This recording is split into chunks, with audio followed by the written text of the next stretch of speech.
Welcome to the New York Stereoscopic Association. I'm your host, John J. Zelenka, aka Johnny Laser. Thank you for joining us.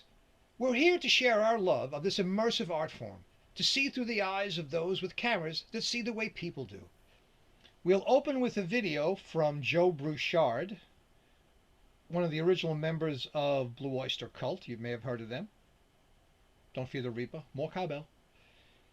And his partner, Joan Levy Hepburn, who was a protege of Dave Van Ronk and also a protege of William de Kooning, the great abstract artist. She paints in ANAGLYPH, of all things, and plays a hell of a guitar as well as Joe. They're going to welcome in the season. Hello, fans from all over the world. This is Joe Bouchard, together with my partner, Joan Levy Hepburn. We just want to wish you a Merry Rockin' Christmas.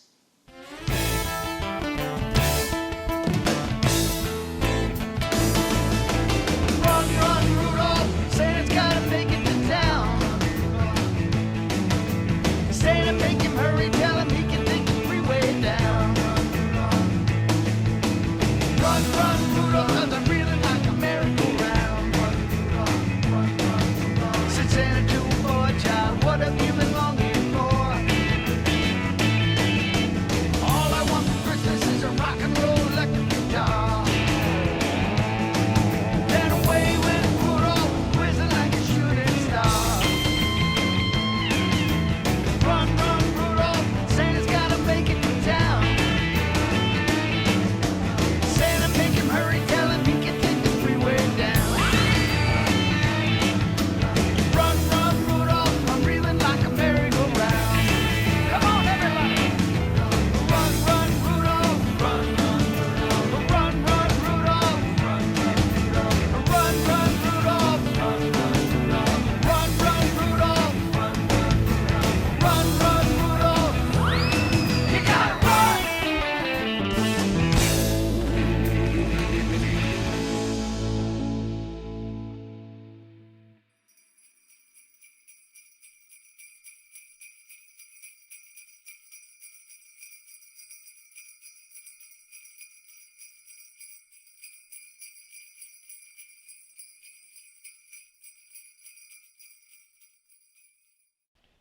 And now a message from your friends from around the world with holiday greetings.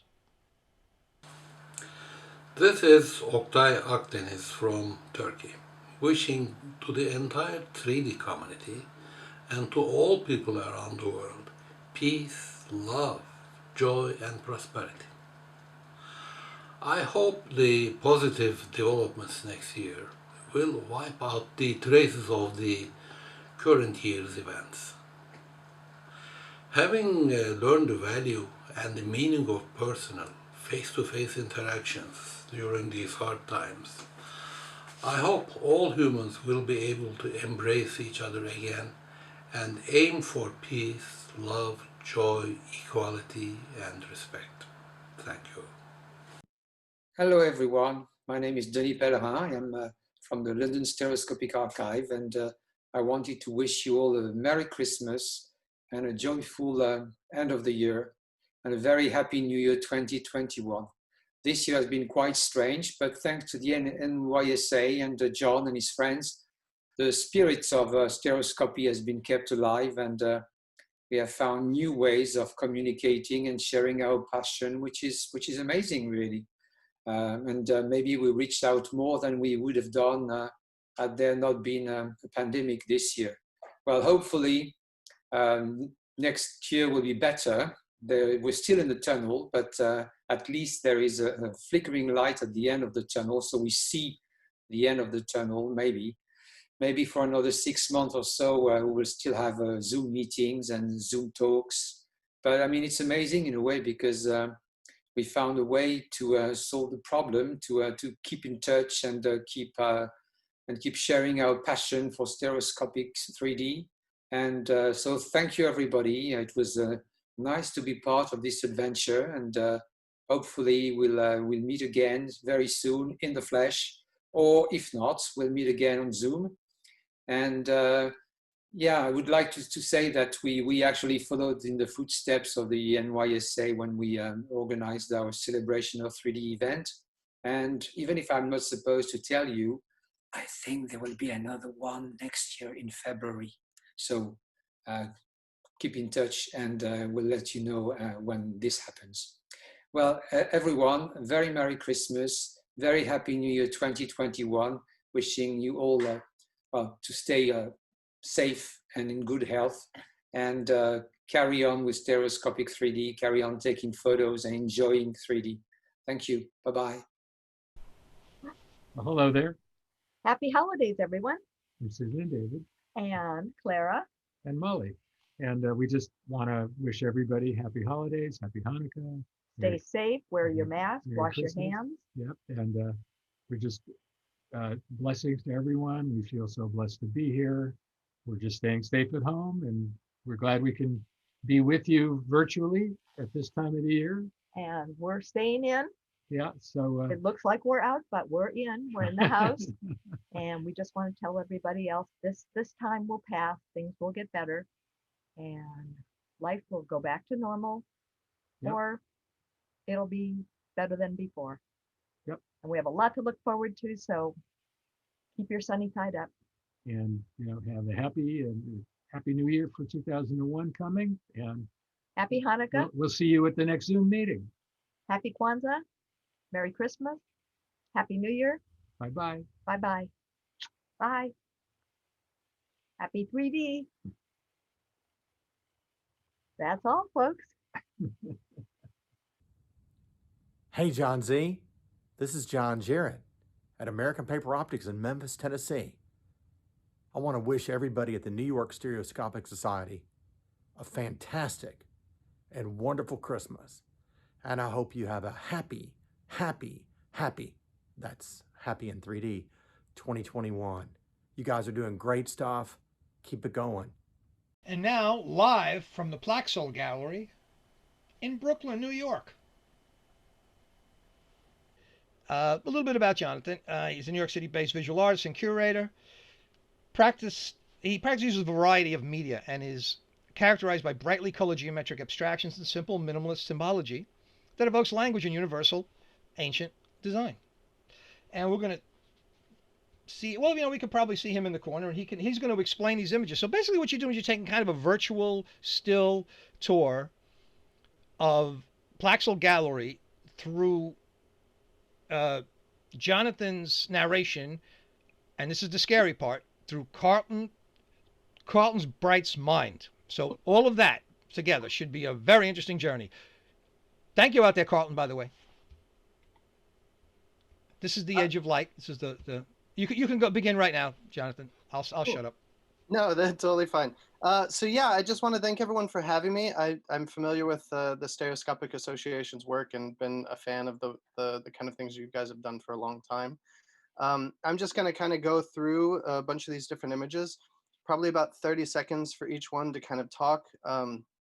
I also really want to thank Carlton Bright for taking these images and then rendering them as well. And I'm also going to be kind of using statements from the artist to kind of talk about it. But first, The Edge of Light it's an exhibition of 11 artist installations that experiment with light as a material and a medium. It's presented by the Hollow Center, and it's a dark space show, meaning that all illumination emanates from the artworks themselves. It's currently up in Long Island City and Queens at Plaxel Gallery, and it's viewable Thursday, Saturday, and Sunday evenings in December. So for 2 more this weekend and then 2 more after that. All right, so this first image is Blinn and Lambert. This is their piece Nathira Morta. It's a collaboration between Nicholas Steindorf and Kyle Williams. 8 projectors casting alternating red and blue colors, carefully arranged so that the shadow and coloration of the objects creates a sense of depth using 3D glasses. It's a sprawling still life and a tableau of the objects' cast shadows, which, when viewed through 3D glasses, coalesce into a stereoscopic image. Okay. So this is a close-up of those same sculptural elements. And in their words, how we use light to transform a still image from something one looks at to something one watches. How can we make a drawing with light? How can we use light to transform a legible picture to a phenomenological experience? it's a very impressive piece, and it's kind of hard to carry through with anaglyphs, the red and blue. But it really is, if you can experience it, a really wonderful engagement of this kind of anaglyph technology. Okay. So this is Ed Baer's piece, 9 Degrees of Freedom. It's 9 overlay projectors casting color fields that shift in hue, value, and intensity.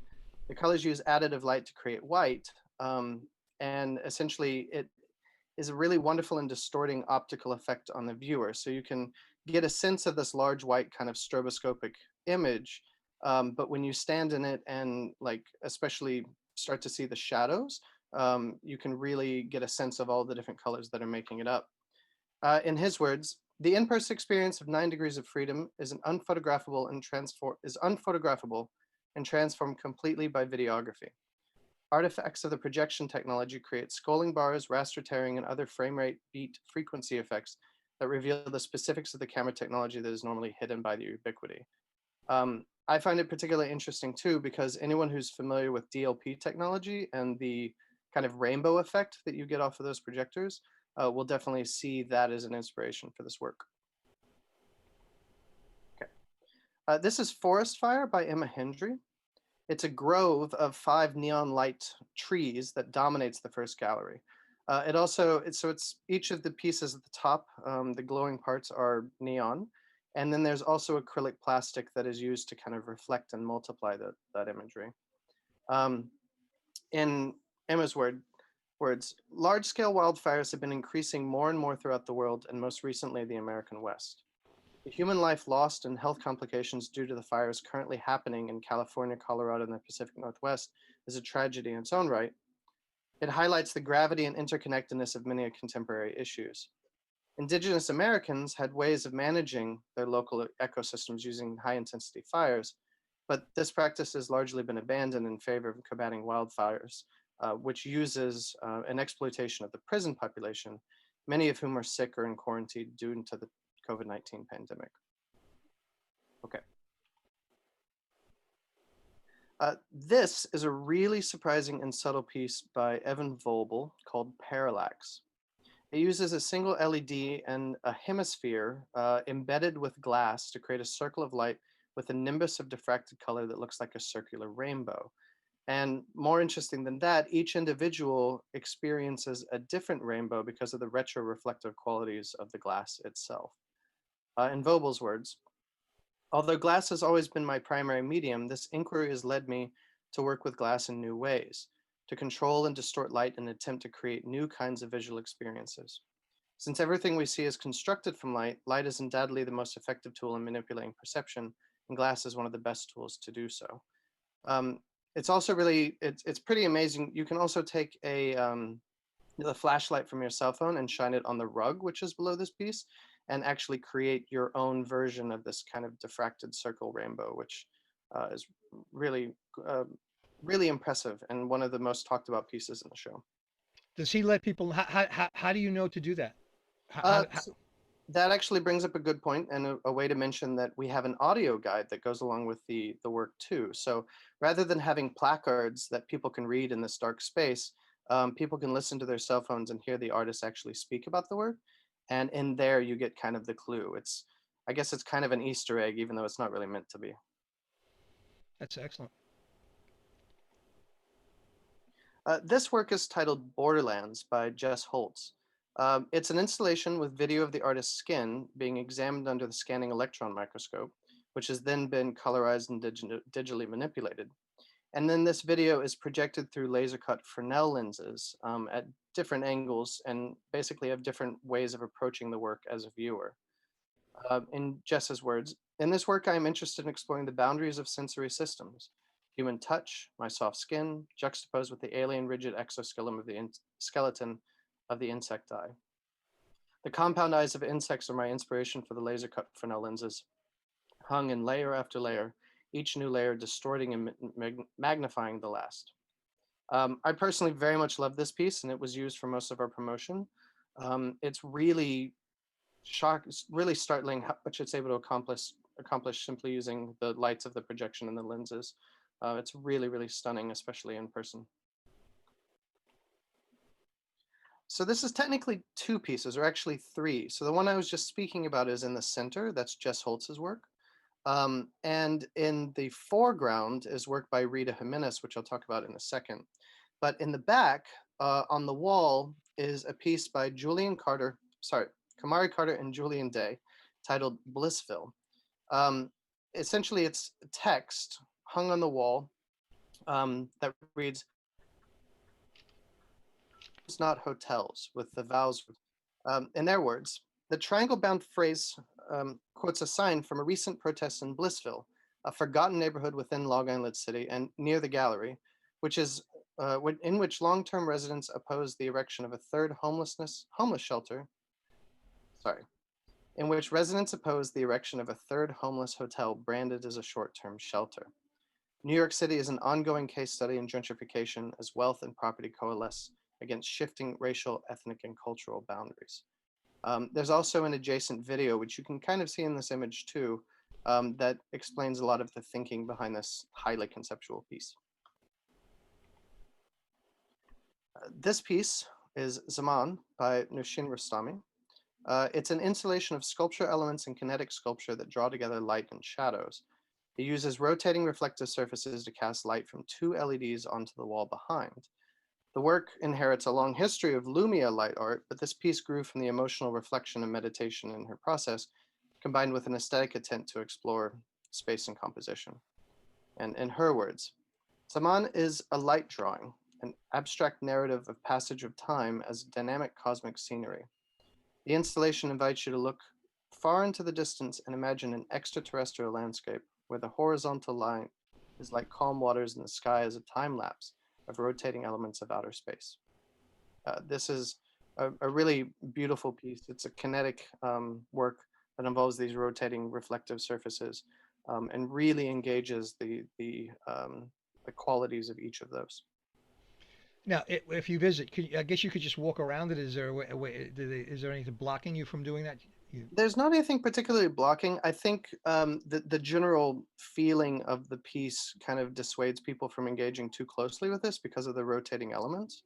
But it's definitely easy to walk around to the left and the right side, which I encourage people to do because in the center, or rather between the kinetic elements and the wall, is a series of mylar and reflective surfaces that also engage kind of a sculptural element that's part of it too, which really rewards the viewer by getting close up. This is Sublime by Rita Jimenez. It's an assemblage of 3 projectors, 2 of which are showing computer-generated imagery and video, and a third projector that is a live feedback from a camera in the piece to capture the projected light as it manipulates a rotating series of glass. There's a lot to see in this piece. In her words, found objects such as mirrors, colored glass, and light-reflecting materials such as iridescent film, mylar, and fabric are combined with video projections in the installation I make.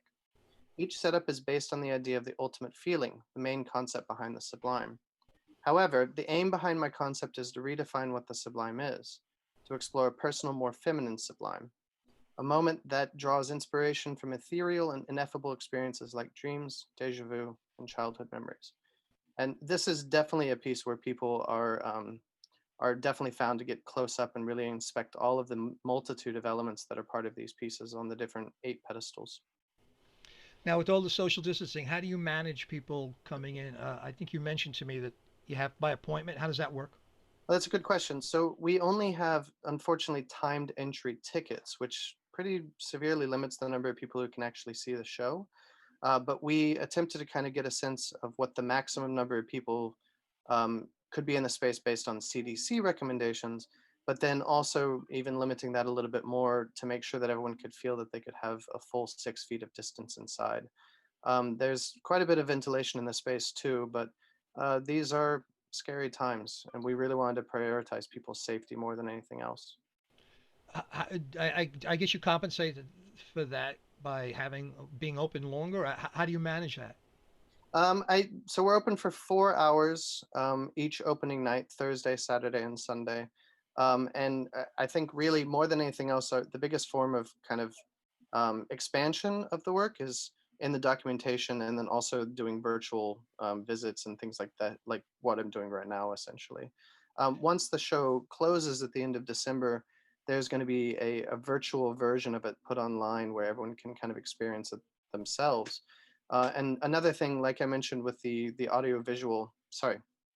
audio component that people can listen to as well, really gives it a whole different element if you're only able to perceive it virtually. But that's an interesting way of going to events, though. You know, a lot of times it's just too many people around to, or you feel rushed. I'm certainly, you know, not going to.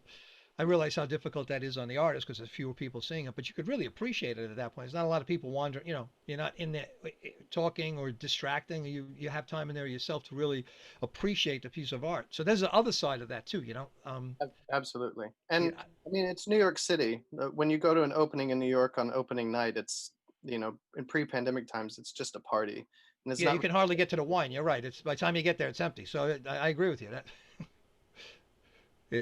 this is a much more interesting way.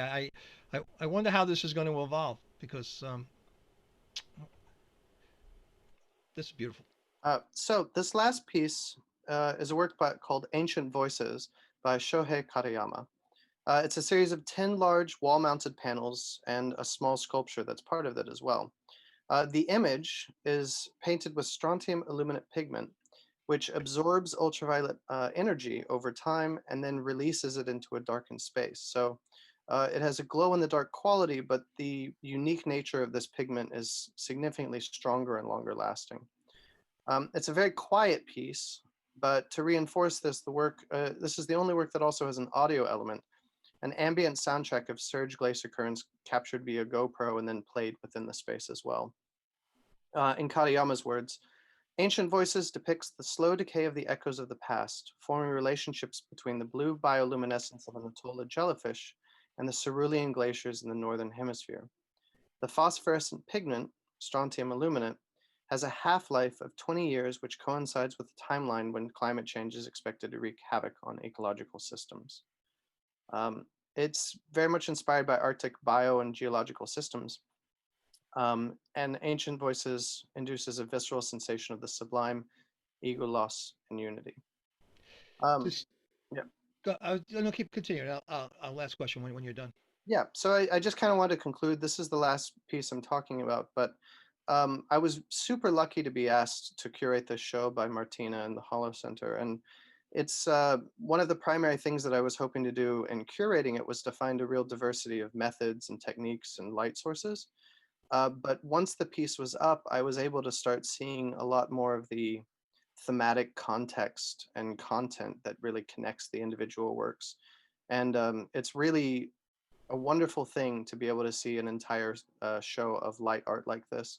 There's a lot of challenges in putting something like this together, but I think it creates a really interesting and wonderful conversation that's impossible to see when you're looking at light installations alone. That's great. Now, when you stand around this piece, I see it's got there's a spotlight on that rock. Mm. Is No. So the whole piece has an alternating ultraviolet light that charges it up over time so people can view it within the space. And part of that is the sculpture, which covered in the same strontium aluminate pigment. And it's charged, and then it doesn't have a spotlight on it. It's actually glowing because of the pigment itself. So the UV light comes on and then goes off after it's quenched, and then it goes back on after the UV's quenched. Is that? Yeah, essentially so. It charges itself substantially over during the day using the gallery lights. Interesting. But then that also continues to kind of reinforce the effect during the open hours. Not that you might know this, but I know this is kind of deep. Now, the artist put that rock there, right? Yes, it's actually a sea sponge, a fresh sea sponge. A sea sponge. Acquired from, I believe, the waters off of Florida. And what is around it? Is that the actual outside of the light? Is that like it's just the light, or is there a powder or something around the base of it? That's the powder form of the pigment. Interesting. Does he want you to be in any specific area to look at this? I mean, it's a very large piece. It's 35 feet wide. So I think really kind of experiencing it from different angles and different uh, views is the greatest way to kind of experience this piece. Whenever you have a piece that's this large, you really do want to spend some time standing back and getting a sense of it, but then also kind of immersing yourself as you get closer to it. Well, that was fantastic. I'm sure people, anybody nearby is going to try to get in there because I certainly I would. And now, the moment you've been waiting for, the New York Stereoscopic Association's premiere of the ZOOMUPPETS. Once upon a time, in the town of It's a Hoax, the people were told that they must stay inside and self-quarantine. Almost all of the people complied, but after many months, the young ones grew restless and so went out dancing. And some even said, "What gives them the right to pull my strings anyway?"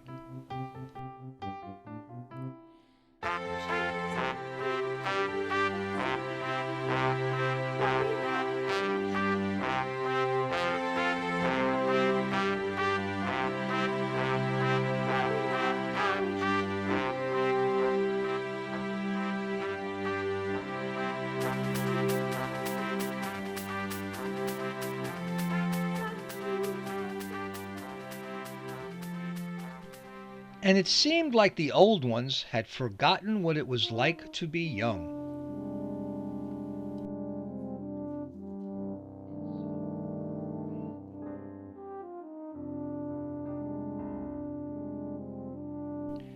And so, the grand, high, exalted ruler fiddled around, and some people were very happy for the favor.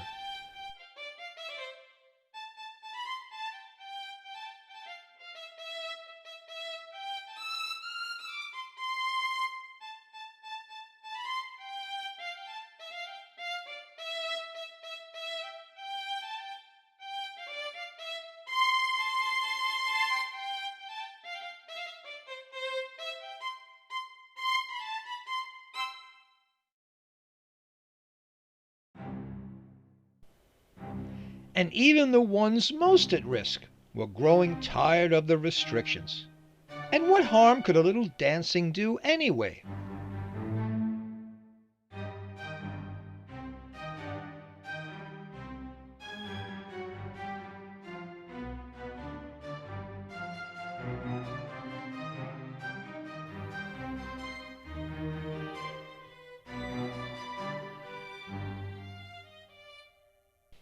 Uh-oh, looks like our friend isn't feeling so well. Maybe he's got a bad case of the splinters.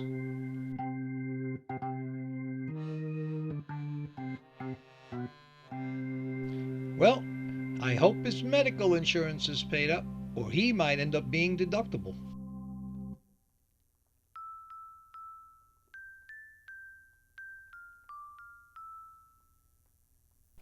Well, it seems like a passing wizard knew just what to do.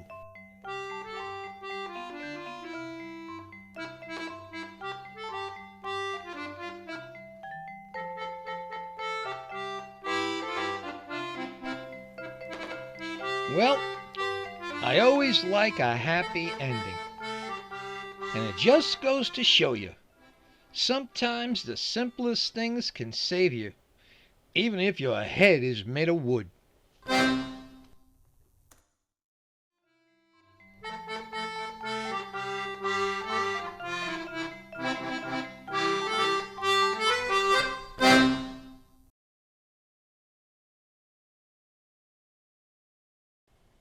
And now we'll hear from Sean FRAYNE, the CEO of Looking Glass Factory, and his developer experience engineer, Missy.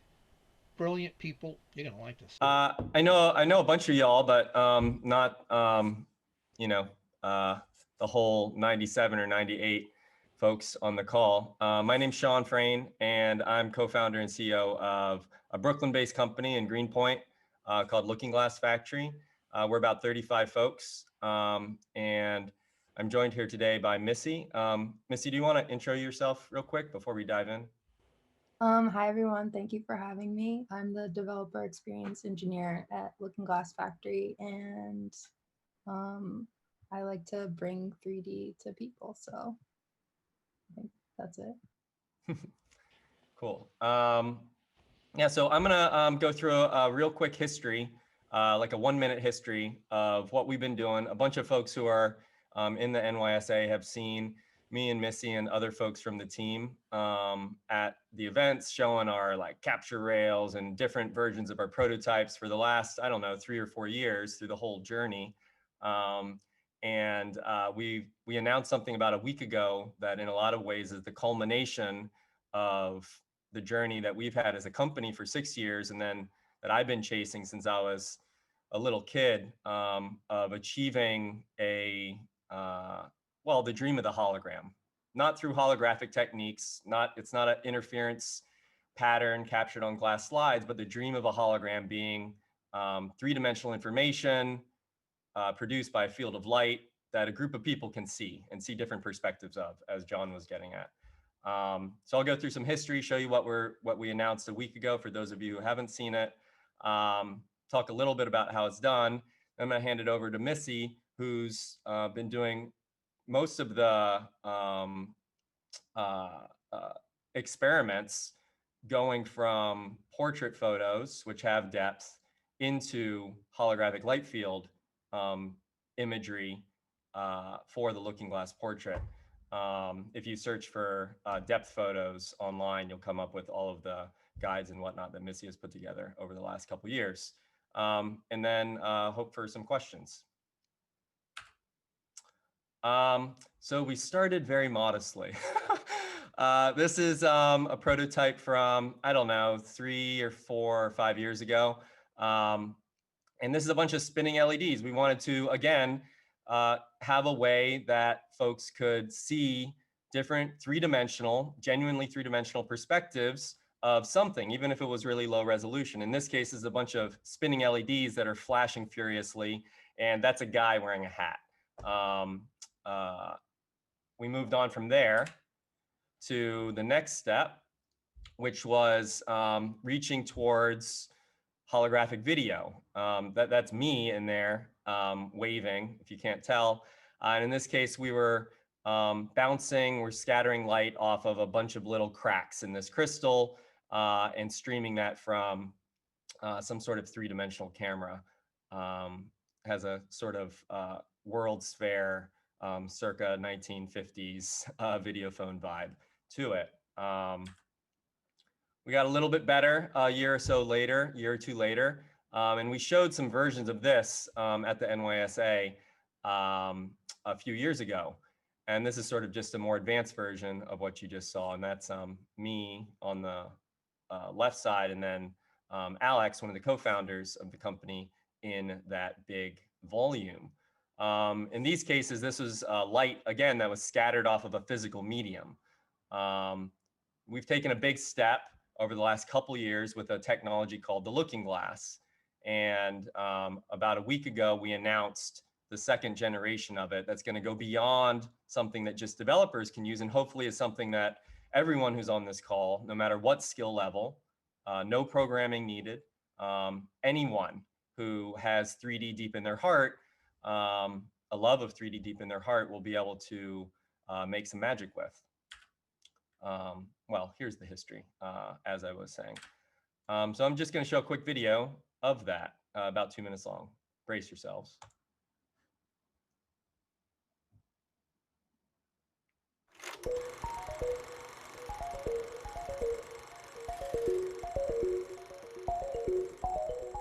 Over the last 6 years, we've developed a new type of technology. It works like a magical looking glass. By controlling the direction of millions of rays of light, what you see through it becomes as real as the world around you. This is the Looking Glass Portrait, your first personal holographic display.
Looking Glass Portrait generates dozens of perspectives simultaneously.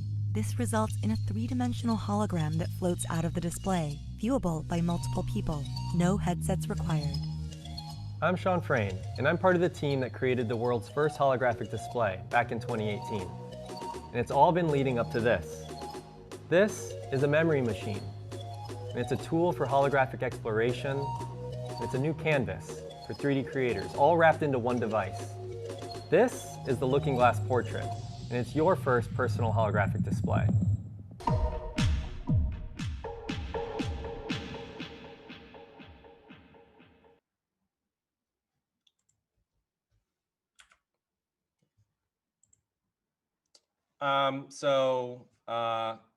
Can you all still hear me? Yep. Okay, cool. So that's the Looking Glass Portrait. And there's a lot of neat things about it, which I'll describe sort of in short. It's the first holographic display that can run completely standalone. It's got a little computer, a Raspberry Pi 4 inside of it. So you can run recorded holographic media in it, fully standalone. Can also explore in a desktop mode connected to your computer, full light field sets or sequences, whatever you want to call them, like Giovanni, who some of you all might know, has provided kindly to us here of a Hornet, this amazing macro photography that he did by taking dozens of different focal plane stack images at dozens of different positions around this insect, and shown here in the Looking Glass Portrait.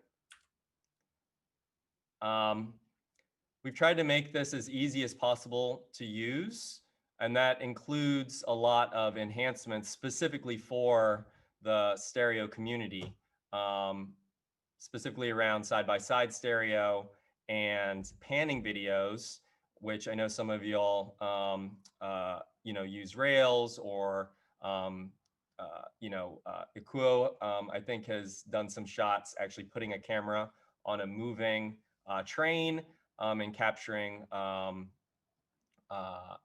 panning shot in that way. All of these different methods of capturing the world in 3D are instantly convertible into Looking Glass Portrait through this software that we call HoloPlay Studio that comes for free with purchase of the system.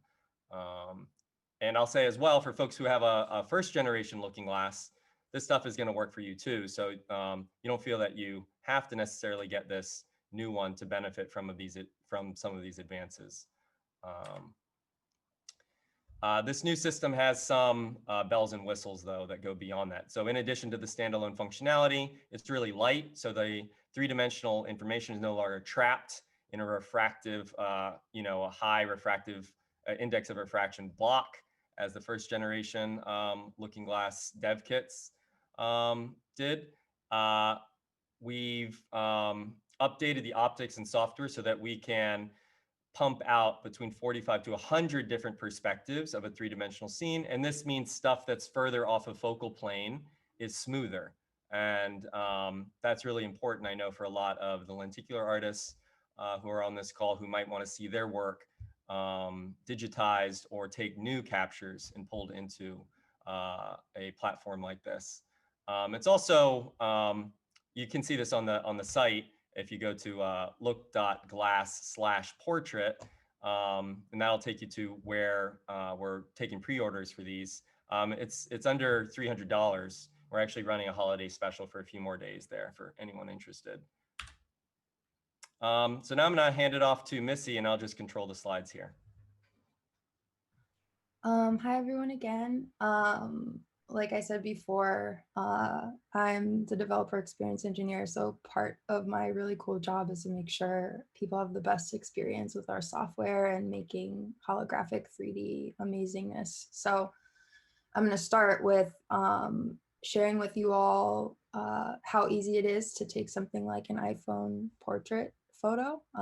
If you have an iPhone, I think 7 Plus and above to now the new iPhone 12 and 12 Pro that just came out, you're able to take a portrait photo and put it on the portrait display, and it becomes 3D. I believe you saw a little bit of that with in the video where it showed a picture of SHAWN's daughter being taken portrait mode. And there's something actually magic in there with every portrait photo that's taken, if it's done correctly, and I can go into that in detail like a little later on. But it's quite easy. There's embedded in it a depth image, and with that depth image, if you bring it into our new software, Holoplay Studio, it immediately comes up as a 3D image, and it's really amazing and magical. If you want to go to the next slide. This is the example of that photo. Yeah. So as you can see, this is just another GIF of what was seen in the video before. And that's pretty much the magic of, it's something that, I don't know if, you might not have an iPhone, but if you do, that's in your fingertips right now. Is if you have portrait mode on your phone, you're easily able to make holographic 3D images and put them on the portrait display. Is there a number that it works with, 7, 8, 9, 10, 12, which one of those, does it work with all the iPhones? So 7 plus, I believe 8 plus, 9 doesn't exist. It always messes me up because they skip 9. And then 10 and above, all of them have portrait mode. So as long as the portrait mode is on the camera, you get a holographic image. Thank you. Sorry for interfering. No, it's okay. Please, Carry on. more interference. I love it. So actually, what's really cool, almost like fate, Apple came out with a new iPhone, the iPhone 12 Pro and 12. And the LiDAR camera is really amazing, which means that the depth imaging that comes out of these portrait photos are even more refined and incredible. Like we're going to see this technology improve, obviously, over the years. But as you can see in this image that SHAWN posted on Twitter, that got a lot of traction. The detail in the depth map is really insane, and that actually relates to a better and better depth or holographic image that you can get on your portrait. Yeah, and this is a photo of a dog. So ever since we launched the campaign, I did an update about how cool it is to be able to take a photo and pull it in pretty seamlessly and immediately into the portrait. And I got some dogs sent to me by a lot of our new backers and fans. And this is an example of someone sent me their portrait photo. I put it in the portrait display, and their dog looks pretty amazing in 3D. This is Janet. She's on the call. She's my friend and my coworker. Oh, that's another example of, this is a portrait photo that I took 2 years ago. So another thing to speak to is, if you've taken portrait photos, you have holographic images just sitting in your album right now, ready to go. Wow. I'm the fancy guy that turns it sideways. Now I screwed everything up, right? The fancy? No, you can turn it sideways. Okay. Oh, so, okay. Yeah. I see what you're saying there. So Smarty pants. I got it. Okay. I screwed it up. And it's a pain in the neck to do it that way too. Well. Yeah. Landscape. Live and learn. But that's interesting. Now, how many do you, how do you do that? Could you just show with your hands how do you get that shot? Like a shot like she's got there? How do you do it? So like how I took this photo of Janet. Yeah. So it's just snap, one photo. I thought you said that. I have a little bit of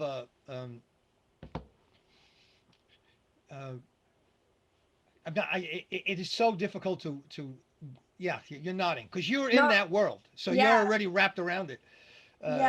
It's cognitive dissonance. That's what I was reaching for. Whew, I got a couple more years before I get into the home. Cognitive dissonance, because it just doesn't want to add up.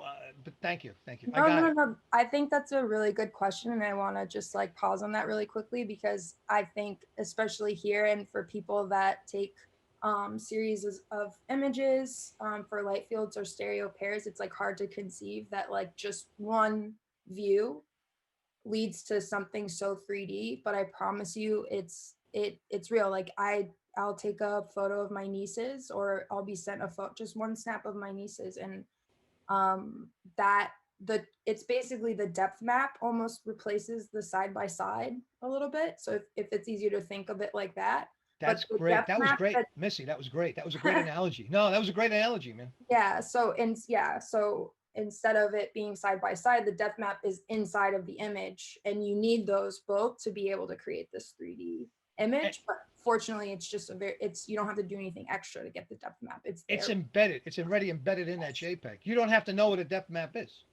Technically, no, but I've written a lot about best practices for taking photos that are really strong and have a really good depth map. But that's we can talk about that later if you want. Oh, I'll shut up. Go ahead. No, it's okay. Like I said, I love the questions. This is me. This is actually software that people on our team are creating that allows you to kind of do more advanced editing with your iPhone photo, and will be a part of Holoplay Studio. But also it's really magical because you can do a lot of really fun stuff. Like here, I just took out everything except for my face. I put a background on there from Giphy. There's a lot of really cool ways that even with 2D objects, you can place them in 3D space and also have them with your image, and it really pops and it really is amazing. And it's definitely a brand new field of creativity and art. Now, And- Holoplay Sure. Studio comes with the Looking Glass portrait. Is that the software that you've got? Yeah, if you have a portrait, you can download Holoplay Studio. And it's not like a cloud-based thing. You have it. In other words, it works on a PC or a Mac that locally. It doesn't cloud, right? No cloud stuff. Exactly. You would download it from our website, and then if you set it up, plug in your portrait display, and it's working. Any preference in terms of video card inside the computer?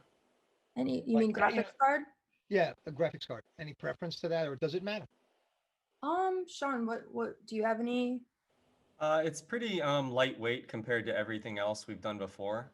So really, any PC or Mac really works with Holoplay Studio, but some will process the imagery faster than others. So we do put some minimum specs on our Kickstarter pre-order page, but between friends, any PC or Mac that has a USB-C port, which is necessary to power and just get a little bit of calibration information and whatnot from the system, and has an HDMI port, any PC or Mac with those two things will work with Holoplay Studio, more or less.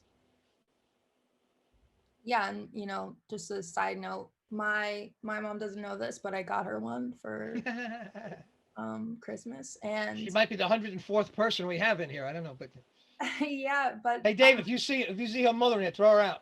yeah, kick her out. She might be trying to crawl into the Zoom. But I'm really excited to take a lot of depth video and iPhone portrait photos, and they run standalone with the Pi, so I can just upload those for her. She doesn't have to be that tech savvy. Actually, she kind of is. But for any parent that's not tech savvy or a relative or whatever, you can just load it onto the playlist and then have these beautiful memories run on standalone for your loved ones, which is what I plan to do for her.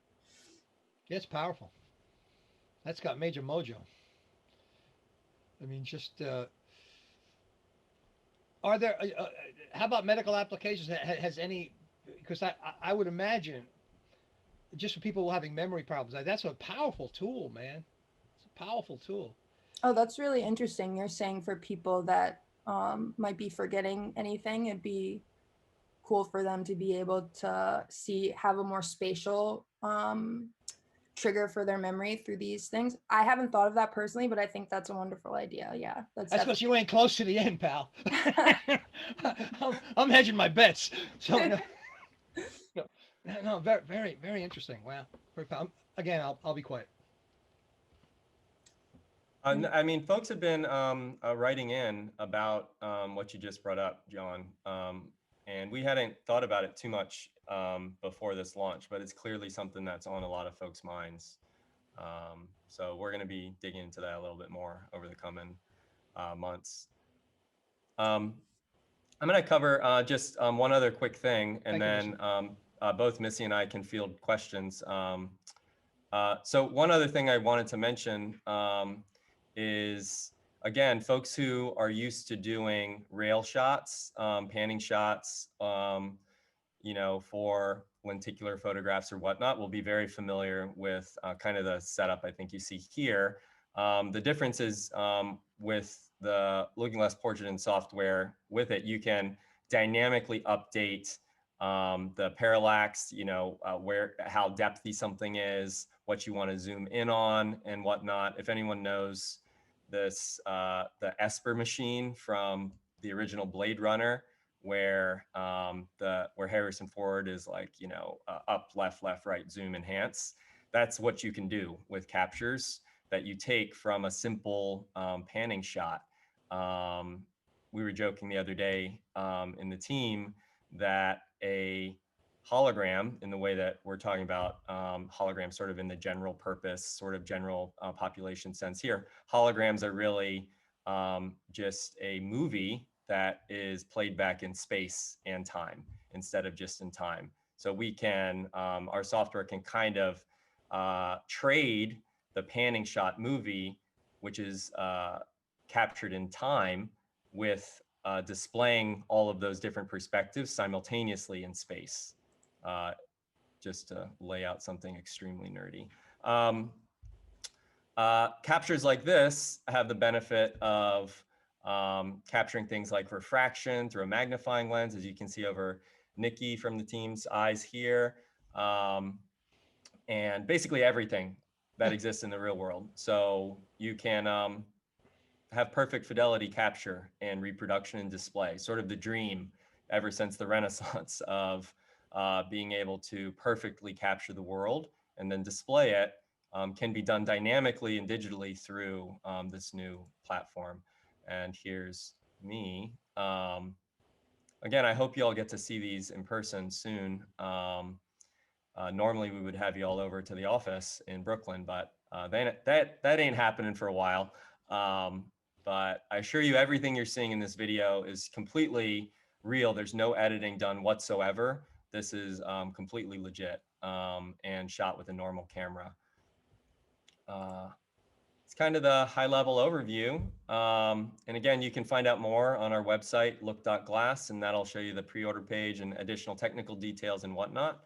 And there's a lot that's happening that's way bigger than us, like what Missy was talking about with these newer phones being able to capture depth in the background of a portrait photo, a regular JPEG that is the format of a lot of those portrait photos. Behind that is a depth map that can be used to extract out the necessary information for something like the Looking Glass Portrait, and also support for side-by-side stereo photos. That'll be in HoloPlay Studio because we got so much support from the community. We've decided to add that direct support in, so you'll just be able to drop in.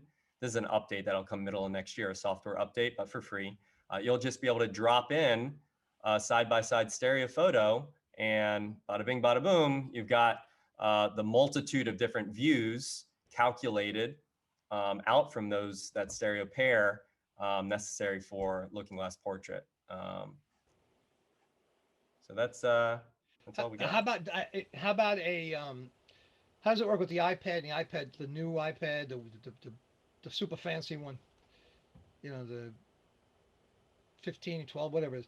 How does it work with those? Is that something you're playing with, or? Yeah, works great. So generally the newer the device, the better the depth map. So the iPad Pro, the newer ones, that's what I meant. They have LiDAR on the back. Yep. And so they combine, the instant LiDAR view, which isn't that high resolution, but combined with a general spatial map of whatever you're taking a photo of. Then along with some machine learning tricks that Apple's put in there, you get really high quality depth maps from it. And you can also record video with some third-party apps, 3D video that can be ported into the system. But have you played with those? Have you had success with? Okay. Oh yeah. And there's loads of examples, and Missy and me and another person from the team, Albert, we're all posting a bunch of experiments we've been doing and are doing over, that we've done over the past months and that we're doing over the past weeks, so that folks can kind of see what's going on before we have it all polished up and everything. Dave, how's the chat doing? There must be some questions. The chat is blowing up. It's I figured that. So probably the biggest question is, we tried to answer it, but a lot of people take their side-by-side stereo pairs, and so that they're asking about like the roadmap for the availability of that on the Looking Glass. Yeah, Missy, you want to take that? Yeah, so there's definitely in the works a plan that should be it'll be a part of Holoplay Studio next year to take indirect stereo pairs side by side. But in the meantime, for anyone that uses Stereo Photomaker or knows about triaxes, there's a way to get a depth image from your stereo pairs and then bring it in via the RGBD way into Holoplay Studio, which is it's also a really good way to see your images. Now, I'll let the chat keep going up. Oh, I was going to say, I think we'll definitely do the NYSA will do a course on using Stereo Photomaker and DMAG, I think early next year, because just until the software comes and everybody's pretty knowledgeable with Stereo Photomaker, we can kind of step you through how to do that. Excellent. See, also in the chat there was let's see, like questions about supporting. So I think you guys mentioned the iOS phones, but then also you said that it works on some different Android phones, and you're looking at supporting a lot of different types. Yeah, so if you want me to speak to this, Sean, right now we got a lot of great feedback and enthusiasm from our Android using community, and so while it was always a part of our, like, Android photo taking was always a part of our plan, where we've been more enthusiastically pursuing experiments to run tests on getting depth maps from these images to see what phones work really well and versus what phones it's a little bit more difficult to retrieve depth maps from. So this is something that we're working on for sure.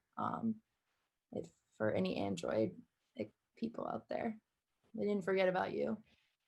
Yeah, and we've actually, so many folks were interested in it. A lot of folks are dropping their photos into a Google Drive as part of this Kickstarter, and we're just processing all of them. The only tricky part is some Android phones that are a bit older don't produce as great depth maps. So in those cases, we just want folks to know, like, look, it works, but like, here's the results you're going to get, because we try to keep a certain threshold for what we say is officially supported. But definitely, good number of the newer phones are going to be supported. We'll be making an update about that more definitively over the next week or so on the page. But if anyone has questions about it, you can ping me or Missy, and we can like test out photos for you. I did see, I saw someone asked, images have to be sent to the company. Is there a cost per photo? Definitely not. So we're, you get one of our systems, the software is free, that's yours. It's not cloud processed or anything like that. That's, you can put 1,000, actually there's enough memory on the thing for 1,000 of these holographic photographs on the device, on the onboard memory. And that's, you do that all day long, no additional charge or anything like that. Maybe that's not like a good decision as a company, but that's what it is. That's what it is. Yeah, I got a feeling within the next year, you're not going to be taking my calls anymore. I'm going to have to deal with 6 people to get to you. But you guys are doing so good. I'm impressed. Now, how far back did you go with the Androids? In other words, is it an 8? Is it a 10? Where are you thinking that the? I mean, I've got a I've got a Pixel 2. Mhm. So that's maybe like 3 years old or something like that. And it's okay. The 3s and 4s are a lot better, just as a reference in terms of depth map. But, you know, that's it. You know, the further back you go, the worse it's going to be. But generally, if your phone can take a portrait photo, there can be some depth map extracted from it with our software, but not in every single case. And that's why we want to be totally upfront and very specific with folks so that nobody gets the system and then they're like, oh, wait, I thought this was going to work with my phone. So, you know, that's kind of why we're doing that survey. But if you have any of the iPhones from the last like 4 or 5 years, it's going to work. Any of the iPads from the last like 3 or 4 years, it's going to work. Most newer Android phones will work, but we're going to post an update about that soon. I'm still trying to figure out how they generate the depth that they've been doing this that long without anybody understanding that they're generating the depth maps on these. I mean, it's used for the blurring, you know, behind the main subject. That's why it's in there to simulate DSLR, you know, sort of footage, and we're repurposing it. You know, we're sort of sending, you know, telephone signals over the telegraph lines, I guess, and yeah, there's actually been very little in the community around it, other than, you know, some companies like Facebook have put together like 3D photos, things using that same depth information, but having it be visible in an actually genuinely three-dimensional way, leveraging the depth maps hasn't been something folks have really used yet. So we feel really lucky actually that there's this secret thing that exists behind all of these portrait mode photos. It's not like a special, as Missy was saying, this is not a special exported format. The JPEG or the HEIC photo that you get off of your phone, that's a portrait mode photo, hidden behind that is the depth map.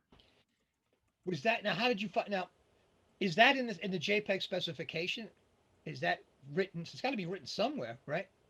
That it would be in that specification, how to have that data ride along with that. Have you found any documentation about that? I'm just curious.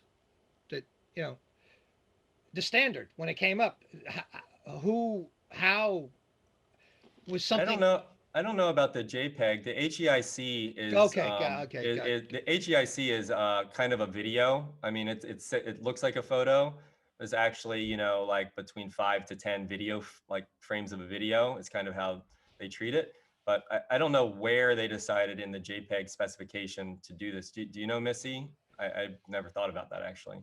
Sorry, I was answering a question. Can you repeat the question? Just wondering, have you ever looked up the JPEG specification? You know, the joint, whatever it's called again, photo, whatever. I'm just trying to figure out how that information, where is it hiding, and why was it built into the original spec? That's an old spec, the JPEG spec. You know, I'm just wondering. It's a curiosity thing. You know. Have you ever looked at the spec? Have you ever like looked at the JPEG specification? I mean, I've definitely looked back like last year when I was really learning how to get depth maps from the RGB. There was a lot of information in the JPEG that I got to see through EXIF tool. I think I'm understanding your question, whereas you're like, did they anticipate this and therefore were they able to build it out? But more, I think maybe I feel like it was, for me, this is a guess, they adapted. They were like, there might have been some space for something and not knowing where, and that's where there's stuff in the data in. But also the thing that I want to quickly bring up is I'm not exactly sure with anything other than iPhone 10 and above, so I can't really speak to 7 Plus and 8 Plus as confidently, but it's actually an HEIC photo type or file type. And then when you email it to yourself, or you drop it to yourself somehow in your computer, it will change to a JPEG. Or if you do it like me in the terminal and you extract it after you extract the depth map from the file, it'll convert to a JPEG. So, but you know, you just sparked I've never really thought of why that's happening. So it'd be really fun to investigate like what the thought process was behind all of that. Well, that was my question for that. I confused both of you. I'm leaving. I did my job. I'll see you later. No, that's great. Amazing. How are we doing? Go ahead. I kind of missed a part of that because I was reading the chat, but I know that in Stereo Photo Maker, there's an option where you can just choose to open a JPEG with depth map, and then if there's a depth map there, it'll pop in as a side by side with the depth map on the one side and the other one on the left. Go ahead, Dave. Sorry. So, well, to shift, another question was about wireless capabilities. Like I think that was on the stretch goals, and so this comes from Ribs in Ohio. He says the basic scenario he's curious about is sharing an image to grandma. Does she need to use desktop software to sync her Looking Glass display? Yeah, great question. So we did sell enough units that we're able to build a Wi-Fi module into each of the units that ships, that you'll be able to connect up to Wi-Fi over HoloPlay Studio. It won't be able to do anything with the initial software that ships in March and April when the hardware ships. But then as an update, I forget if it's Q2 or Q3 next year, but as an update a few months after shipment, we are going to unlock the ability to load on pre-adjusted, pre-cropped and whatnot holographic media, so both static and moving, to a Looking Glass portrait that's connected to Wi-Fi without someone needing to plug it into a computer to get that content on. So there's still a step where someone will need to frame it appropriately and whatnot to what they want the end user to see. But then you could send that to a family member or colleague or what have you as like a little holographic gift, and it would drop down directly into their Looking Glass portrait over Wi-Fi. They wouldn't need to connect that up to a PC or Mac to get it on. So it's kind of, you connect it up in this desktop mode for editing and to see how stuff looks and whatnot. But then in this update, that'll happen a few months after the initial shipment, this free software update, you'll be able to have stuff drop directly onto a Looking Glass portrait over Wi-Fi. Okay, there's a lot of things flying back and forth. We could actually probably, I guess we could have we could have people talk if they want to raise their hand in the chat. I know there's a question about for fine arts, and someone asked if you had other options. Someone mentioned there is the 8K version, and there's a larger size as well, which is in landscape mode. So you have multiple offerings besides this new portrait mode. Yeah, there's 3 offerings. So there's it's sort of there's the Looking Glass portrait, which is in a lot of ways actually the most advanced of the lot.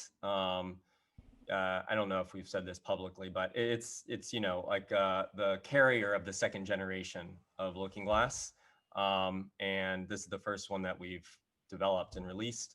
But it's got all like the ability to run some content or all holographic media standalone. Took us years to actually figure out how to do. If it's moving media, having that run at 60 frames a second, and so on. So all of that stuff doesn't have the block and so on. But, so there's a Looking Glass portrait. But for folks who want a landscape mode option or something, that is this super premium offering of the 32-inch Looking Glass 8K, all that's there. All of it runs the same software. We have a kind of rule internally that what runs in one Looking Glass runs in all Looking Glasses from a software perspective. So nobody has to feel that they're not going to be supported as we go into the future, because you will be, no matter what Looking Glass you got. Yeah, I was going to ask that. So they will. So a lot of this will be backwards compatible. For the units that you'll have, if they're that 1st gen Looking Glass, it's backwards compatible. The HoloPlay Studio stuff is backwards compatible, as well as the new model importer that we'll release next year and so on. We don't go backwards compatible to the like really ancient displays that we made like 50 of, but not too many people have those. So Those 50 will survive it. Now that's integrity. Great. That's amazing. That's startling in this day and age. I got more things that cost me a fortune that are basically doorstops at this point. That's amazing. Wonderful, wonderful thinking, man. Thank you. There's another question too about the there's another option in the Kickstarter to there's a rail and there's also the depth camera. Do you want to talk about any of that? yeah, I can speak to the rail, and then Missy can go, I think, probably more into the depth camera. So the rail is it's a custom rail. It's what we shot all the footage in the video with. So this is a 50 centimeter rail with a few simple controls. It's not a confusing type of like crazy thing. So you just put any camera on it, whether it's a phone, DSLR, what have you, and it takes a panning shot, ideally a 4K panning shot. Then you get that video into HoloPlay Studio, and HoloPlay Studio chops it up into a variety of different images that then are converted into this output holographic image that you can refocus on things. It's three-dimensional, zoom, crop, and what have you.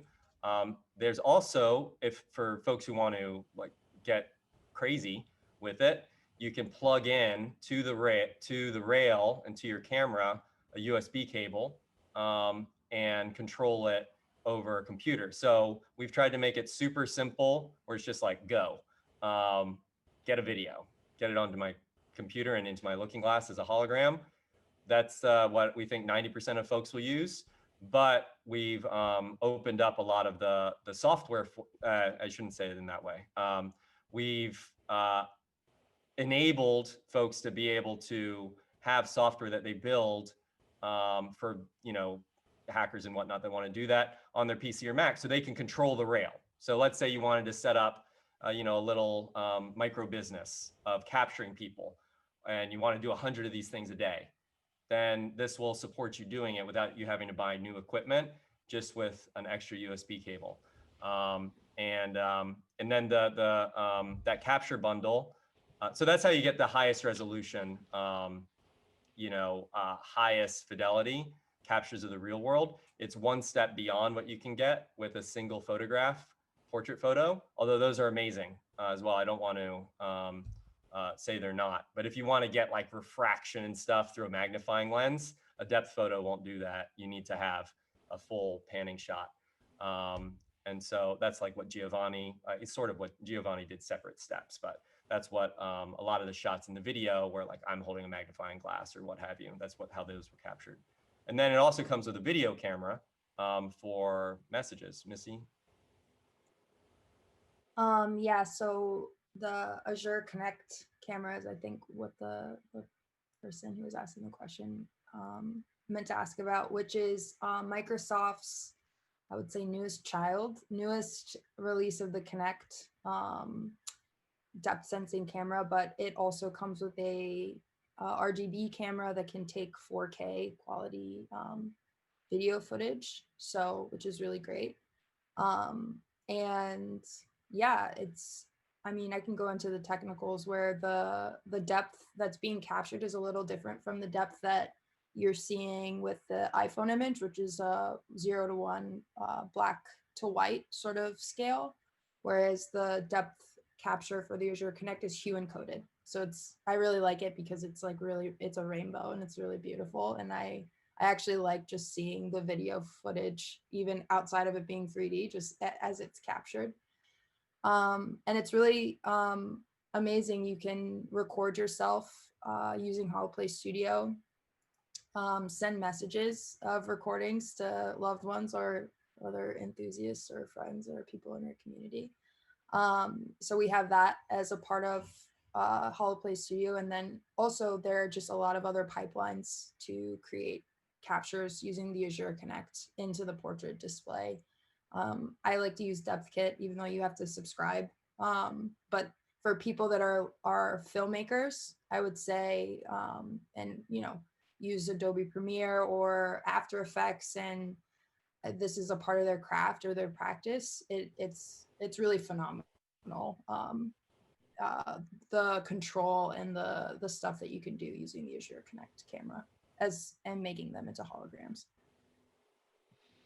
Have you experimented in terms of how long, in other words,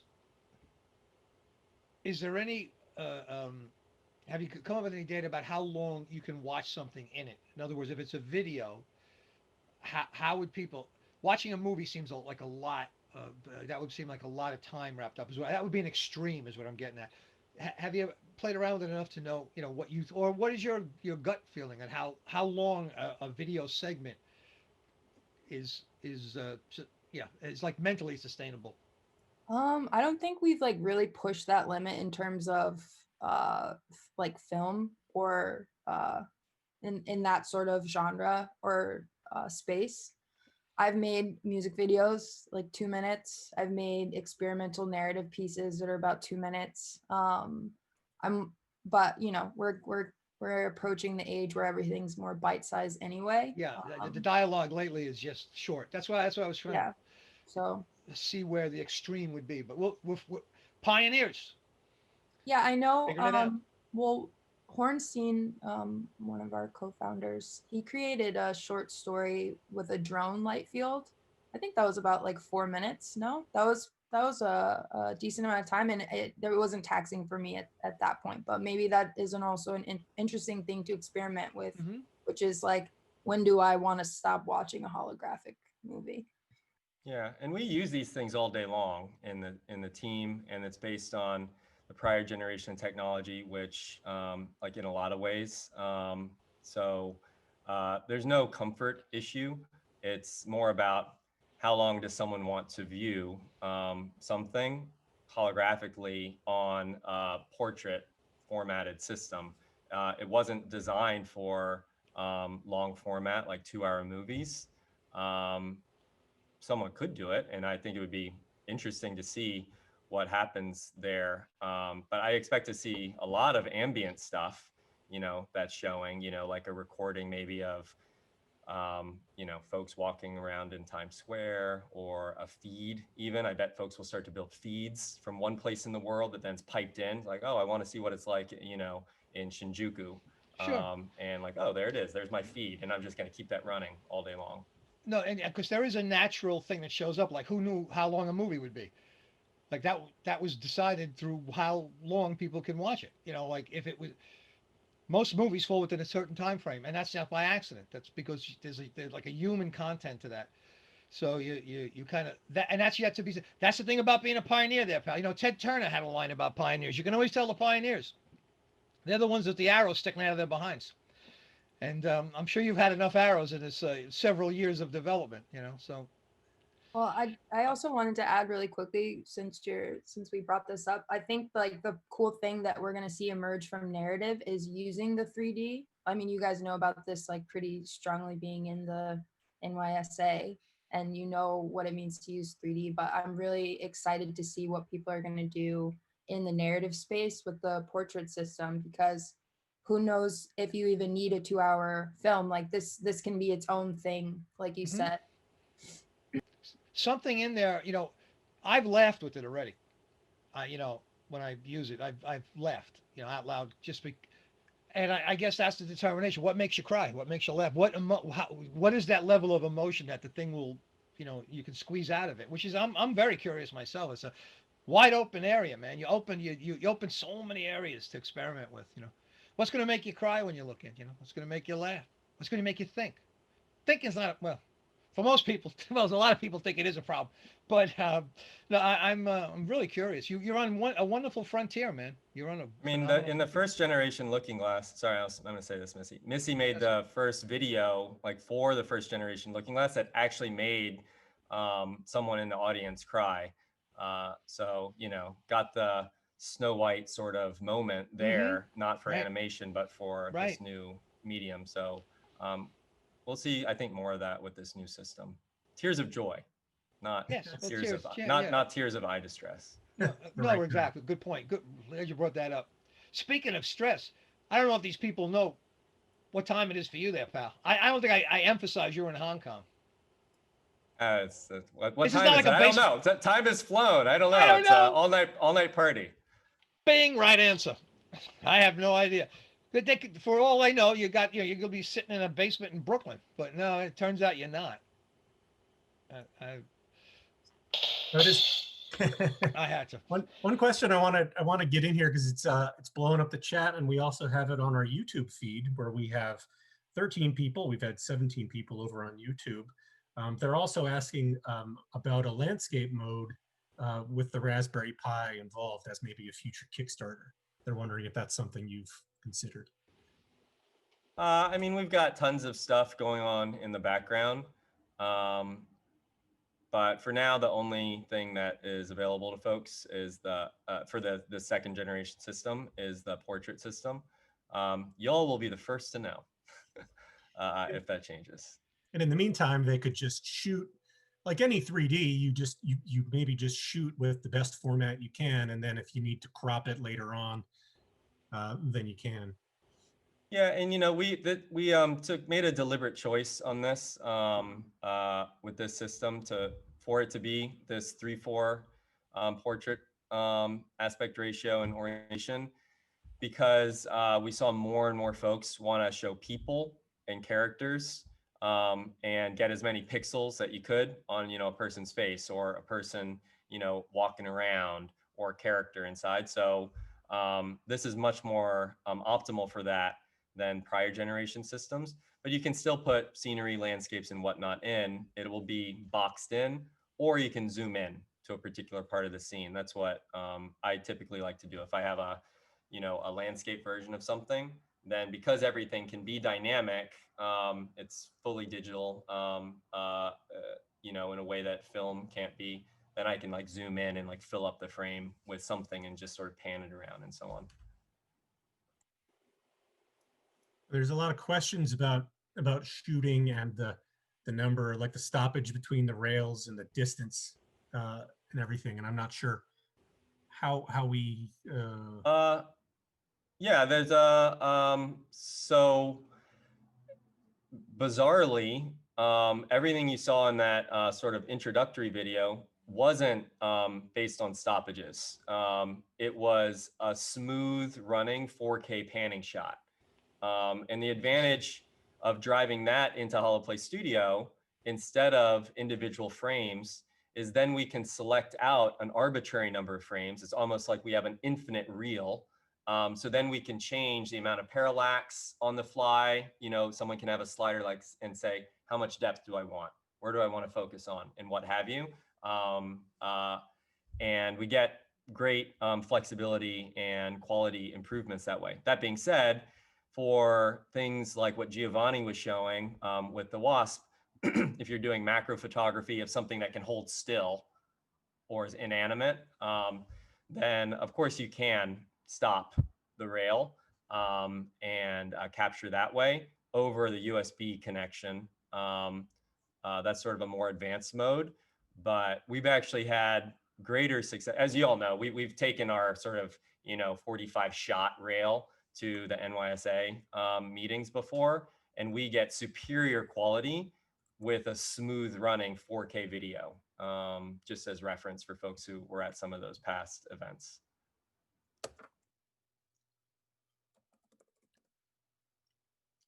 Okay.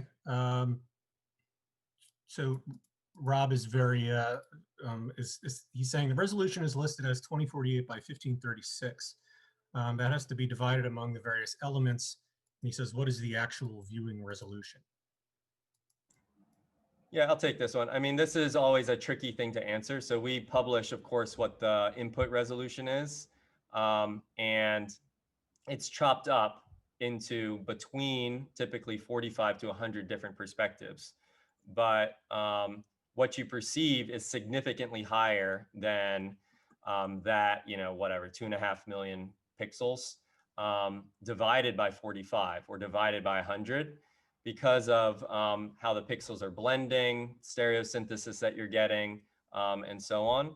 And mostly, there isn't a good metric for us to disclose on that, other than just to tell folk, to show real footage, to show the real thing, and to say what the input resolution is. But the perceived resolution is significantly higher than what you would get from 2.5 million pixels divided by 45 or 100 or what have you.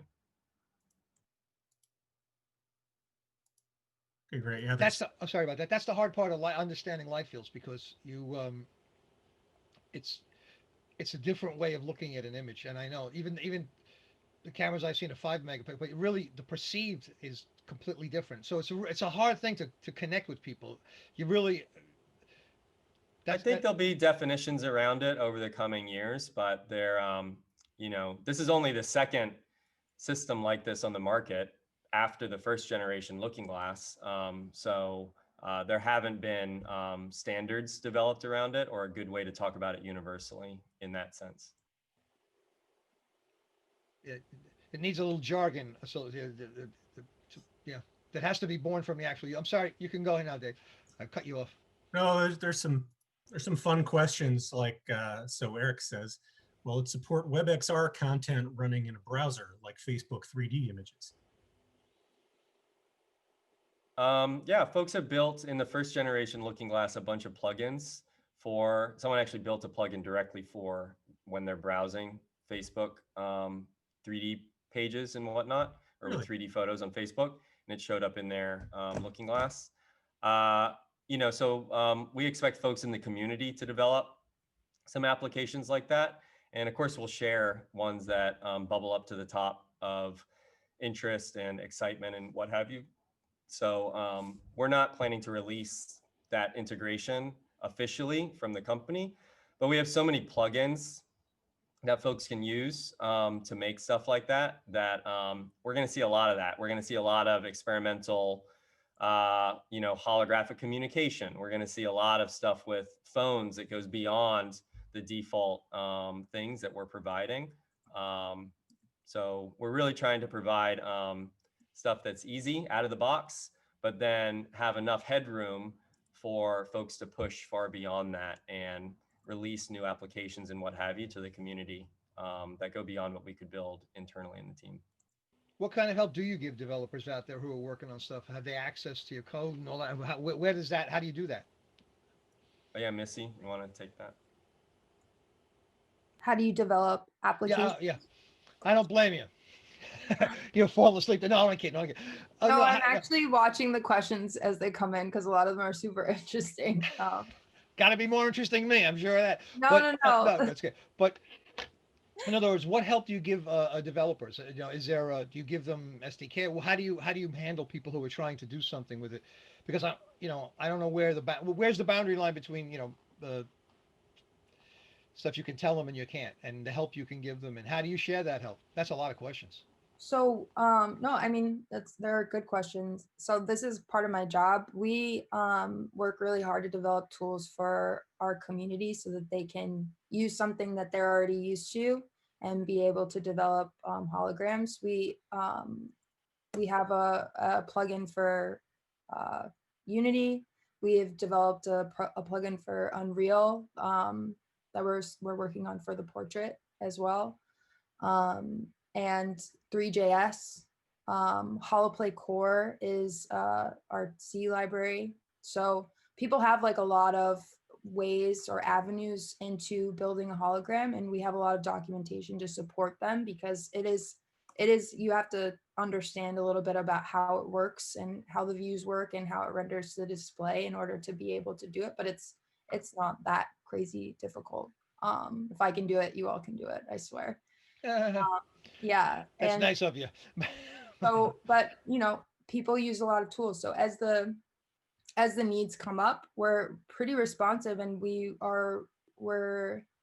really want to see people create in the ways that they know how. And so even if we don't have a tool readily available, we're always here to like see how we can accommodate them. So they would get to you, those people. Eventually, but that's the line is to you, and then you've got it. Interesting. yeah, me or the software team lead, but yeah, And they definitely. take it goes to you, and then you get to the software team, right? That's the whole. You're that point of contact, is what I'm trying to get at. I have the gate keys. Got it. So be very nice to Missy. No. Got it. Other questions? So the question is, will there be a forum where individuals developing apps or plugins can offer for free download or offer for sale? So you have the library, right? We had the library. So we actually saw that folks were sharing on Twitter and individually, like with each other over email and, with Google Drive, shared links like and whatnot. So there wasn't as much sharing. There wasn't enough sharing on the library from the first gen. It's still there. Folks can still get access to it. If you go to docs, you'll find it. But you'll notice that it's not on the main homepage of our website anymore. And that's because we wanted to see what the community did with this now gigantic additional user base that exists with Looking Glass Portrait. Our guess is that folks will still continue to share more individually and privately and in smaller groups, sort of like Google Photos style versus Facebook style, like by analogy, I mean. But we don't know. Like, so if enough folks say like, hey, look, we really want to have a place where we can share this media or where we can share these apps or what have you, then we'll probably figure out a way to do that. We're definitely going to be sending folks updates over email with bundled up packages of things that the community's developed that we found and that they're comfortable sharing.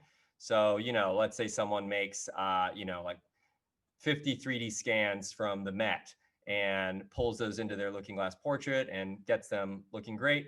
We might bundle that up 1 week. And folks who have the systems, they'll get an email that has this file that says like, hey, here's a little holographic present, and then they can run it in their Looking Glass Portrait. So we'll be doing a lot of that on an individual basis. So it'll stay fresh regardless of if folks are making their own content or not. But for this crew on here, we're really hoping that everything that you'll capture and create in 3D land is going to be viewable and shareable in Looking Glass Portrait. And if it's not, we want to hear about it. So then maybe we can do something about it. Is the best way for folks to share with each other their images, is it still the quilt, or will there be some sort of different thing? So the quilt's still there. So for anyone that doesn't know, we call this thing a quilt that just has a number of different views, the number of different perspectives sort of baked into a single JPEG or PNG. So that's still a supported format in HoloPlay Studio and with Looking Glass Portrait. We also have this new like super format that'll be part of HoloPlay Studio software. It's a .lght or .light without the vowel that's in there. And that has, if someone created a quilt, but also the source information. So for instance, let's say I got a 4K video shot of like my daughter Jane and son Ben, and they like held still, like so they could get captured with this thing. Then that original file that has all of the information would be there in the .light package, but then also the quilt that frames them exactly in the way that I want to share to other folks, that'll be in there as well. So that's kind of the distributable format method that we are going to have through HoloPlay Studio. And you can like email that to folks, you can drop it on social media, whatever, like just send it around however you send around any files. Was that proprietary? How did you come up with that? Or you figured out? I mean, we just made that up. It's like kind of like a zip. It's kind of a zip of all this stuff. There's a little bit of meta. There's a little bit of additional data in there to say, what type of thing is it? Is it a portrait photo? Is it a panning shot? Is it a this or that? Is it a video? But did you come up with the quilt? Where'd that come from? We came up the jargon. with that. You came with, see, look at that. You got it, just, man. Just kicking it around, Yeah, because that was, I got it. And it's great. It's a good one. It's really descriptive. I wasn't sure that's where that showed up from, but it fits great. So you're making jargon. That's excellent, excellent. The jargon's for free. Yeah. Yeah, comes along with that's yeah, that's going to be the next Kickstarter. Come up with a name for this. We need more jargon. That's the only thing we're missing in this company. We need more jargon. No, that is phenomenal. It really and it's very descriptive. It really says what it is, and that's great when a word does it because nothing does that anymore. Hardly anything means anything. They come up with a name, you don't. What does it mean? You know, but that actually indicates what it is. That's great. Are you going to have breakfast, dinner, or just climb into a hyperbaric chamber? I just could wait till I completely pass out. I don't know. Yeah, okay, that works. I've done that. That's very satisfying for a little bit. Do we have any other questions? I'm starting to feel sorry for him. There's also I mean, we've talked a lot about the stereo photo maker, the built-in tools that Masuji has put in there, and we're pretty sure that as soon as he gets his hands on one, he's going to add new support and all that. So, so if you're familiar with Stereo Photo Maker, you'll have that familiarity with that tool. He's also got some really cool plugins, like web apps, where you can just go to a web page and just drag your Looking Glass picture there, and it just appears in the Looking Glass. So that's really neat. We're going to have a great support in the stereo community. So if you're on the fence about other people not having one, you rest assured a bunch of us have gotten them. So if you want to get on the train now, I think we're saying to do it. We put the Discord in the chat, and also I think just because some people don't grok Discord, I think there's going to be like a need for a Facebook group. So I just kind of renegade created one that's totally random, but just a place to ask things and whatnot. Oh, and actually we should really mention, as Eric pointed out, Ugo Capeto, who created DMAG, which is the what Masuji Pseudo and Stereo Photo Maker ties into to create the depth maps from the stereo pair. That's right, man. That's amazing enabling. Oh my God, great enabling now. Oh my God, where would we be without those guys? Holy cow! And he asked if Sean has one with him to show us actually live. There it is. Well, there are a bunch sitting back there behind me, but just to show you something here. So let me get to oh yeah, so let's see, I'll show you a couple examples. This is, we don't normally do this, but I know that you'll want to see if it's legit. I don't normally do it because I don't know what the contrast is going to be like on this camera and what have you. So take it with a grain of salt. So oh no, it's excellent, man. That's Missy from a single portrait photo. And you can see actually in this system, this one's kind of dirty. This is my travel system. You can't be in a bad spot. So the information disappears outside of the main viewing zone. It's switching between, oh, there's Janet, she's on the call. There you are. Looks great. Let me actually, I'll be, right, I'm just gonna shut off this light so that I don't get the glare from that light. Sure, thank you, thank you. Well, folks, it's a lot of bad news this year. So take the good news when you can. This is good news. Yeah, sort of live here. Let's see if that's any better. So there's Janet. Let me show you some. That's working beautifully. Wow, man. We tried to head you over to pass and do a 3D shot of the older one. This is much better. Yeah, so just to give you a sense of what it's like, it's better in person, I have to say. Oh, there's Missy recorded. It's kind of blowing out here a little bit. No, you're overthinking. It's beautiful. We could see it on this side. I could see it. It looks great to me, man. Well, and so what's cool is also all this stuff can run at like 60 frames a second. So I'm gonna get to video here. Of something. There's a lot stored on here. Just one second. I've got something on here. Oh, I think I skipped over it. Yeah, so you'll see here, I'm going to pause this. So this can run really, try to get the contrast better. Oh, well.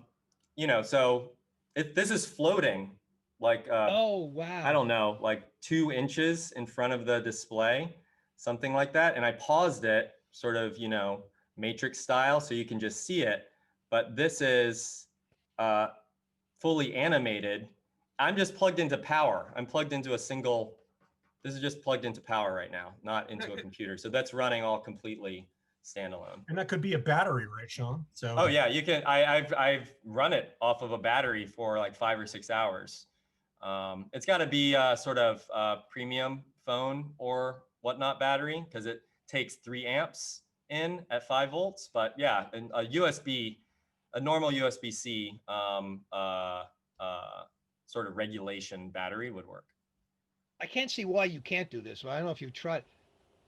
How about like button them a bunch together, you know, next side by side, and having things like, yeah, you're nodding. Have you tried that? It's come up a lot. We're not planning to support huge tiled walls of them, but someone could do that. You could tile them together just as you would tile together a bunch of monitors for a big, you know, wall. Mm-hmm. But that wasn't, you know, the absolutely necessary product that we were going to ship out. But folks can do it, and I think some folks are going to because of how accessible the price is compared to anything else. I know at the very least it is in the SDK, I believe. I haven't tried. Yeah, you can do up to 4. You can do 4 or 8 in the Unity SDK. Oh, interesting. Wow. Cool. And then people are mentioning the Leap Motion hand tracker too, which is a little plug-in where you can move your hand and it interacts with the display. Yeah, that's available either as an add-on or as part of the capture bundle on the Kickstarter page. And yeah, that's got an upward-facing depth camera, basically, that triangulates the location of the joints in your hands. And so some of the footage in the video where you see someone, you know, well, it's actually my hand, like sort of like sticking out of the display by a few inches, but actually coming out, you know, like 3 or so inches from the display in that scene in the video. That's why we tried to do the lighter thing to sort of show kind of what that looks like or what that was like. Anyway, that's tracked with Leap Motion. So it's pretty good for casual interactive applications. And we'll ship with, you know, a couple sample apps that folks can use to play around with. And then, you know, you can build stuff on your own if you're a Unity developer with those, with that type of interaction. I can't wait to see the light field high five. You know, it's just. Well, it's great. Like you're literally able to reach through, you know, time, you know, through space across the world, and you'd be able to like give me a little high five through your looking glass, John. You know I'm in. You know it already. That's like that. Yeah. Now I could plug my little Leap Motion into the one I had for the original. Yeah. Okay, got it. Yeah. Yeah, that all works. Yeah. That's incredible. How we'll be able to shake hands again, you know, and touch each other. Oh, I just love it, man. My science fiction brain, as well as yours, I can feel it traveling halfway around the world into my head, man. It's exciting, man. It really is exciting. Any more questions, Ed Day? It's hard to, I put you on the spot on this one, man. I know trying to synthesize all of those questions into, I'm sorry I'm doing that to you every 2 minutes. Well, you know, Jay asked if there's any telepresence robotic companies planning to use this.